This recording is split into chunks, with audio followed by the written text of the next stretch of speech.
This video was filmed and edited by Bartlett Production.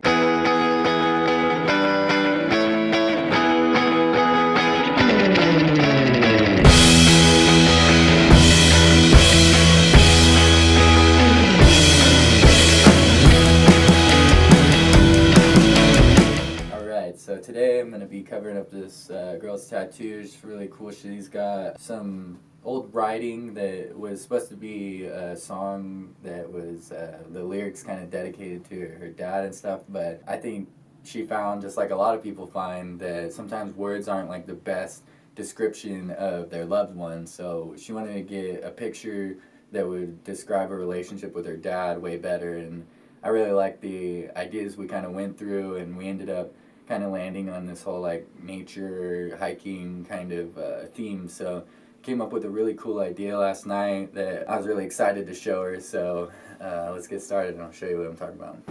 This is kind of what I was thinking. That's freaking sweet. Oh, it's that? Yes. Alright. I love it. Like the colors and stuff? Those kind of. I'm not a fan of pink. Okay. You could make it more, but other than that, I like, love mixed it. with purple, you know? So Yep, it's like a magenta I'm cool with that. or something. Yep. So, That's badass. I colors love it. can always be changed, you know? It's not. Okay. But as long as you like the structure and Yes, stuff. it's sweet. And, you know, different layers, so it's like, you know, you can see like the grass layer and Yeah. the hills. And, I love it. I think it's perfect. and then we're using like the empty spots to Yep. really, you know, bring some focus there too or whatever, so. That's sweet. I love it. I love the snowflakes. Sweet, yeah. So like the more layers the better, you know? Yep. So that'll look really good. You could kind of see it's a path like that. How's that look? Yeah. No, that's good. I check our tattoo policy at work and we're good. Okay. So how long you had it then? Almost 10 years. Okay. Yeah. And what was it originally, to like represent your dad? Yeah. I don't know. I was having like a bad day and jamming out and that came on. I don't remember if I was running or driving.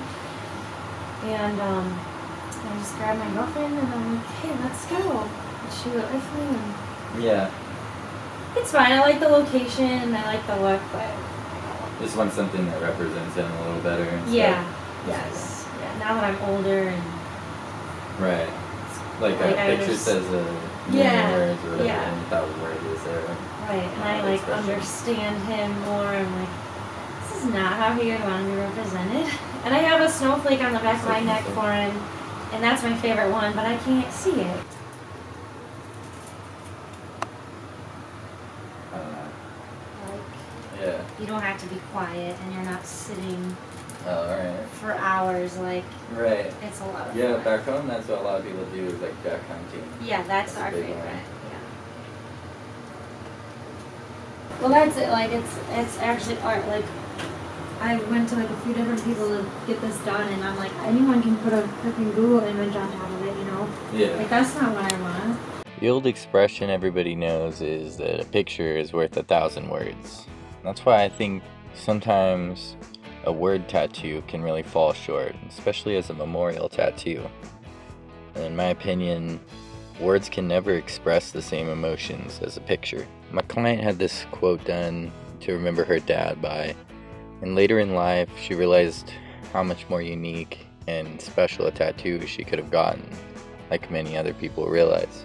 Well, that's when she decided to search for an experienced cover-up artist, and that's when we met.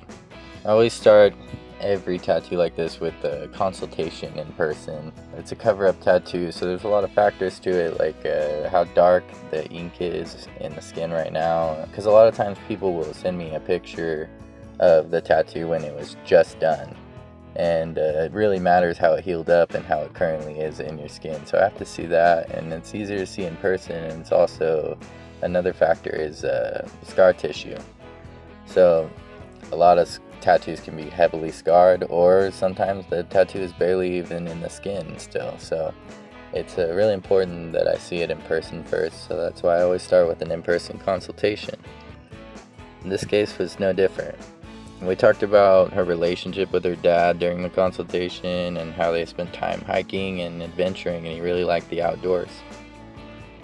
So it made sense that we ended up agreeing on this sort of landscape and winter theme. We looked at some references together, and we kind of got a similar vision right there, so we kind of knew what to expect down the line whenever we ended up doing the tattoo. She dropped a deposit, waited a couple of months I think it was, and then she came in and got the tattoo done. My favorite part of the tattoo is this little path that I added. I kind of wanted it to symbolize life's mysterious journey. And I'm just so grateful to do meaningful tattoos like this for people, and it really takes a lot of trust, and she gave me 100% freedom with the design. And it's a lot of responsibility as an artist to be able to take somebody's ideas and their meaning, and to have them trust me with my vision like that is just really humbling. So I had a really good plan, and I have a lot of experience with cover-up tattoos, so I was really confident that we were going to make this happen. Starting to get like more of a palate for Isn't it, so that I can funny? actually Like, taste the stuff. When we were younger, it's so nasty. Like, Yeah. it was so nasty, and now. But it's also it's different because like when I was young, I would buy like cheap shit, like Oh, Jack Daniels. yes, or something, yeah.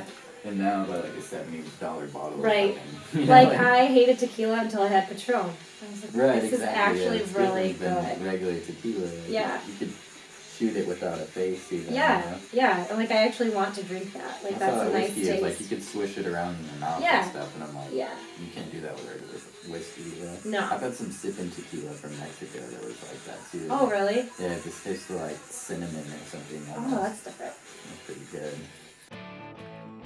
For this tattoo, I'm using an FK Irons machine.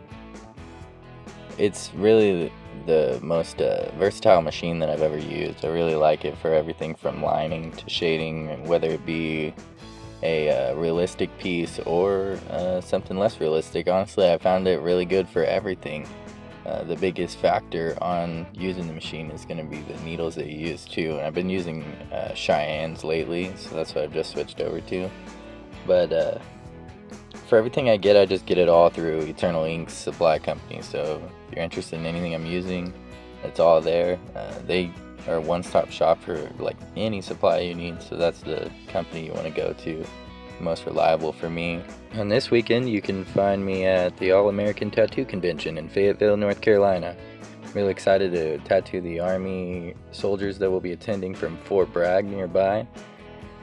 And I'm also excited to learn anything I can from some of the world's best artists that will be attending. It's always a really cool time whenever we can come together as a community and share our experience with the world and share our joy and our biggest passion in tattooing. I'm going to be documenting my whole experience there as much as I can, so if you enjoy this kind of content that I've been creating, please tune in and follow my adventures.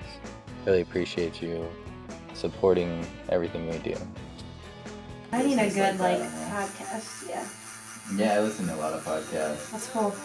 I hear a lot about, current events because of the podcast I listen to mainly and shit. That's how, like, I understand it, like, comprehend it more, too. Right, just like people talking. Yeah, because when I watch the news, I'm like, I don't know what the fuck you're talking about. Right, And it's some scary. Harvard, like, Yeah. lawyer or something Stop talking talking like that. On a tattoo like this, it's really big and it's really important that you have a solid plan. It's difficult to do a cover-up, so you need to almost practice it if it's possible beforehand. So what I like to do is take a picture of the tattoo and I draw right on top of it on my iPad. This is becoming really popular in the tattoo world now, just digital designing. I think it's incomparable to anything else whenever you're preparing a cover-up. If you don't do this now, then I suggest that you pick up the iPad and the Apple Pencil, because no other stylus has really been the same for me either. And this has been like a major game changer in all my cover-up tattoos and just all my designs in general, I would say. I think it's all about style, picking your person for style, Yep. A lot of people don't really consider that. They just think that every artist can do anything. Like, so even, like, a lot of people go in and they're like, this guy could do anything, let me just give him this design and Yeah.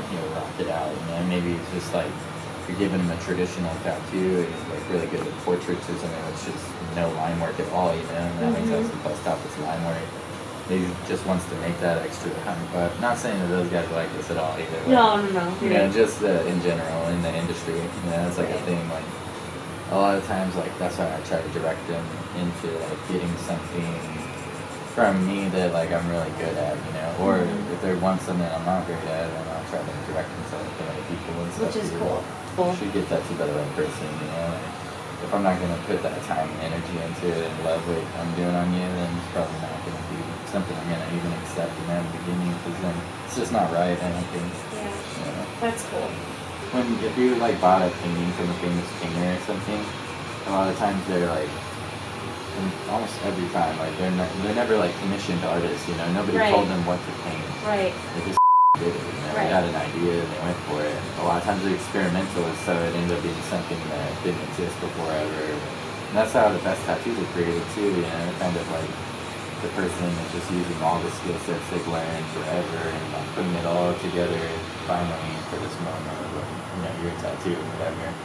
Because like I'm looking at tattoos every day, all day basically, so I'm able to take, you know, do something that's not common or created all the time and stuff, because I know what is common, you know. Yeah. Yeah, you gotta be like kind of obsessive with it, otherwise you're never really gonna take it to the next level. Just always kind of stay where you're at. It's like the worst feeling of being like stagnant, you know. Right. I never have done this, but like I can only imagine, you know, like looking back a year and having the same work of art from that year or whatever. Right. It's like sad. It just became a big interest of mine over the last like couple of years. I did a little bit of it, and my dad was always super interested in it every time I would do it, you know. So it's kind of like experimented with it. Yeah, I felt like, you know, he's an artist kind of too, but like more like on campus, like he does like watercolors, and he's just kind of artistic in general. Like when he grew up, he would do like weird shit, like make like little guys out of like dough and have you know, he would have like guts on the inside made out of gummies and stuff, and I would dissect it with them. Every year for Halloween there would always be like a fun new costume and stuff, like Frankenstein, we made it out of like paper mache, like a whole mask ourselves and stuff, you know. So it was, he was always kind of like pushing that little piece of my brain, that artistic side. Like that's cool.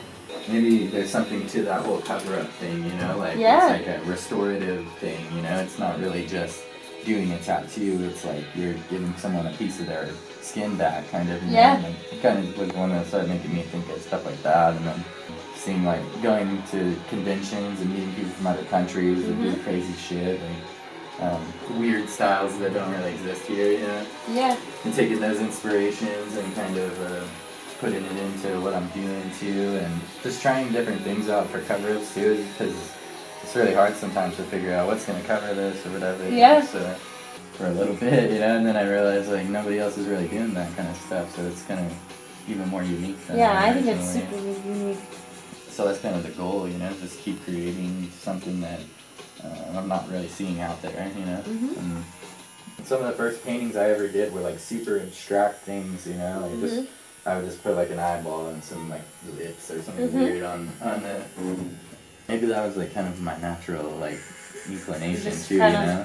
Found it. Yeah, I kind of incorporated the stuff I just always enjoyed looking at and then put it into tattoos. Because at first it was just kind of trying to figure out how to do a nice tattoo, you know, and that's kind of a journey in itself. And then you kind of figure your style out. Like put your spin on it. Yeah.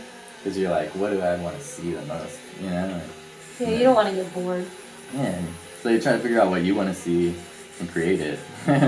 Now it's like, I have kind of my own vision that I'm trying to create every time I'm doing a tattoo. It's like, I'm kind of like, I have a really good plan. I know exactly what I'm getting into, what I'm going to do and stuff. Like, because people ask me that quite a bit though, like how I ended up doing that style and stuff. Right. It's hard to even remember, kind of, you know, it kind of just happened naturally. It's weird. Like, my ideas with cover-ups, they stem from a lot of the stuff I was taught from just different artists, and the biggest thing with doing a cover-up is that it's not always just about planting something right over the top of the old tattoo that covers it with a darker ink or a bigger design.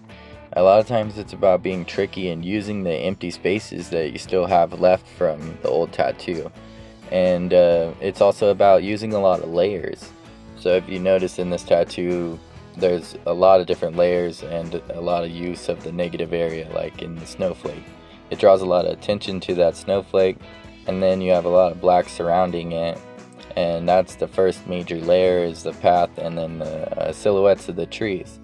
And then you have multiple layers of mountains and a whole sky that is, a sky is always really cool if they're willing to let you go kind of cosmic with it, or just let you have like free reign with the colors. It's malleable, it's easy to make it into the kind of tattoo that you need it to be to cover that particular spot at that particular tattoo. Said more than just slapping something over the top of it. You have to get really tricky with cover-up design a lot of times, especially if it's something like this where it's a bunch of straight bars of writing. You really have to break it up with a lot of different things going on. Start by asking the person, if they didn't have that tattoo in that spot, then what would they want there? It's going good though, it looks cool. Yeah. I love that snowflake, that's about all I can see. It looks sweet. So I realized too, like going to a lot of conventions, talking to a lot of people, it's like everyone that's really, really good takes a lot of time to create stuff, you know? Mm-hmm. You just gotta slow down, kind of, is a big part of it. Just personally, like, part of what I think about too isn't just getting popular or known or successful or rich or whatever. It's like a legacy, you know? Like, what do people remember me like whenever I'm gone and my son is just here? Right.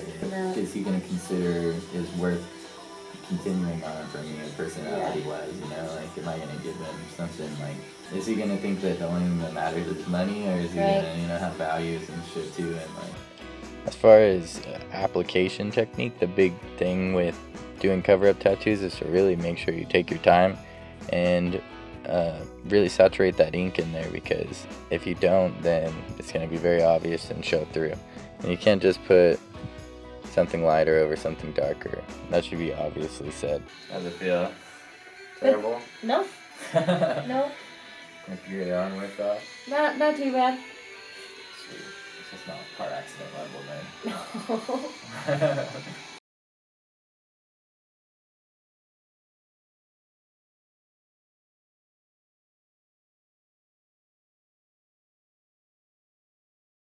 Alright guys, well thank you for joining me for that one. It was really fun to put that together. It's always a really painful spot, so I was really happy that she sat through that whole thing, because the end of that, like putting those white highlights in and stuff, it could really sting a lot. So that's why I've been using some more like anesthetic stuff towards the end on a lot of these kind of tattoos. But cover-ups are really fun. I was really enjoying that, so I really hope that you guys enjoyed it too, and that maybe it helped you kind of like understand the process a little bit better on how I do cover-ups. So maybe you'd be a little more comfortable coming in and talking to me about your ideas. So, you know, if you're interested, you got something you really like need to get rid of, then let's start by setting up a consultation. We can meet in person, and that's kind of how we did this one. You know, we meet in person, you go over the ideas, you look at the stuff that kind of like is your idea, and then I kind of like expand on it from there, and use my expertise to tell you what will and won't work, and then kind of my head and your head coming together comes up with some kind of special idea that nobody else has. I really like doing cover-ups, especially because I always end up coming up with this kind of tattoos that maybe I wouldn't have even done if there was blank skin behind it. So it's really unique, really cool form of tattooing. It's really like all about being restorative and bringing you your piece of skin back and making it yours again. So if you're interested in doing something like that, then contact me. Let's get started by setting up a consultation, and then we can book you for June or July. Right now I'm booking Michigan for that time period. So looking forward to meeting you. Thank you.